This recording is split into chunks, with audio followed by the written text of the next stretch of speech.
नमस्कार दोस्तों, स्वागत है आपके अपने चैनल हिंदूज फेस्टिवल्स पर, जहां हम बात करते हैं हिंदू धर्म के त्योहारों और उनकी अद्भुत परंपराओं के बारे में। आज का हमारा विषय है भगवान सालग्राम के पूजन का माहात्म्य। महादेव जी बोले, हे पुत्र, तुमने बहुत उत्तम बात पूछी है। तुम जो कुछ भी पूछ रहे हो उसका उत्तर मैं तुम्हें देता हूँ, सुनो।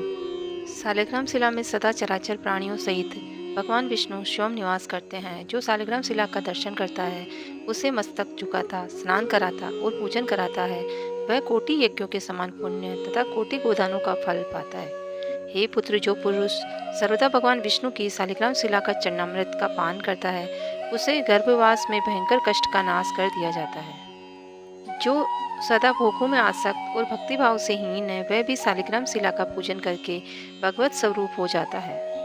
भगवान सालिग्राम की शिला का स्मरण, कीर्तन, ध्यान, पूजन और नमस्कार करने पर कोटि कोटि ब्रह्महत्याओं का पाप स्वतः ही नष्ट हो जाता है। सालिग्राम शिला के दर्शन करने से सभी कष्ट, दुख तथा भाग्य में लिखे हुए दुख भी दूर हो जाते हैं। जो मनुष्य प्रतिदिन सालिग्राम शिला की पूजा करता है, उसे न तो साक्षात यमराज से भय होता है और न ही मरने या जन्म लेने की कोई चिंता होती है। जिन मनुष्यों ने भक्ति भाव से सालिग्राम को नमस्कार मात्र कर लिया, उसको तथा मेरे भक्तों को फिर मनुष्य योनि में जन्म कैसे लेना पड़ सकता है। वे सभी भक्त तो मुक्ति के अधिकारी हैं। जो मेरी भक्ति के घमंड में आकर मेरे प्रभु भगवान वासुदेव को नमस्कार नहीं करते, वे पाप से मोहित, उन्हें मेरा भक्त नहीं समझना चाहिए। करोड़ों कमल पुष्पों से मेरी पूजा करने से जो फल मिलता है, वही सालिग्राम शिला के पूजन से कोटि गुना अधिक फल होकर मिल जाता है। जिन प्राणियों ने मृत्यु लोक में आकर भगवान सालिग्राम का पूजन नहीं किया, उन्होंने न तो कभी मेरा पूजन किया, न नमस्कार किया, और जो सालिग्राम शिला के अग्रभाग में भी मेरा पूजन करता है, उसने मानो लगातार 21 युगों तक मेरी पूजा कर ली। जो मेरा भक्त होकर वैष्णव पुरुष का पूजन नहीं करता, वह मुझसे द्वेष रखने वाला है।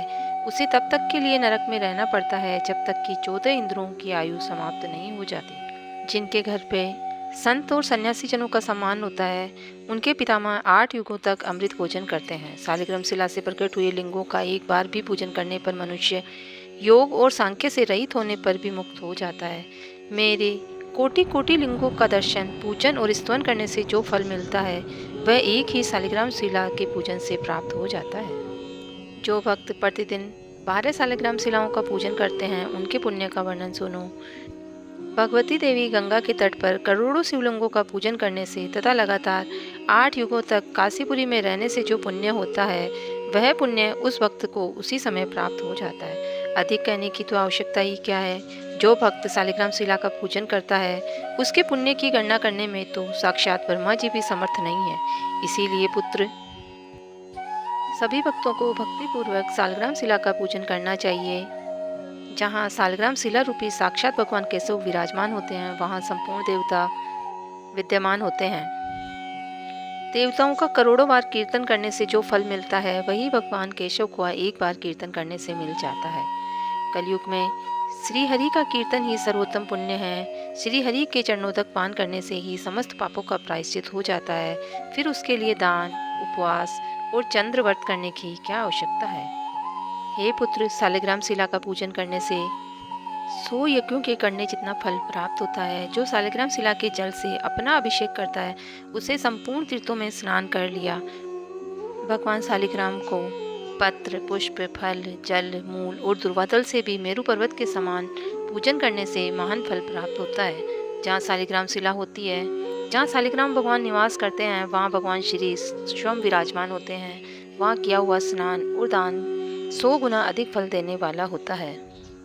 तीर्थ क्षेत्रों में भी स्नान करने से जो फल नहीं मिलता है, वह भगवान सालिग्राम के पूजन से मिल जाता है। जो भगवान सालिग्राम पर स्वस्तिक का चिन्ह बनाकर पूजन करता है, उसे भगवान केशव सभी वरदान प्रदान करते हैं। जो भक्त भगवान विष्णु स्वरूप सालिग्राम भगवान का पूजन करते हैं, इस लोक में समस्त सुख भोग कर भगवान श्री विष्णु के चरणों में मोक्ष प्राप्त करते हैं। यदि आपको ये वीडियो पसंद आया तो कृपया हमारे चैनल को लाइक करें, शेयर करें, सब्सक्राइब करें। मिलते हैं नए वीडियो के साथ। जय श्री राम।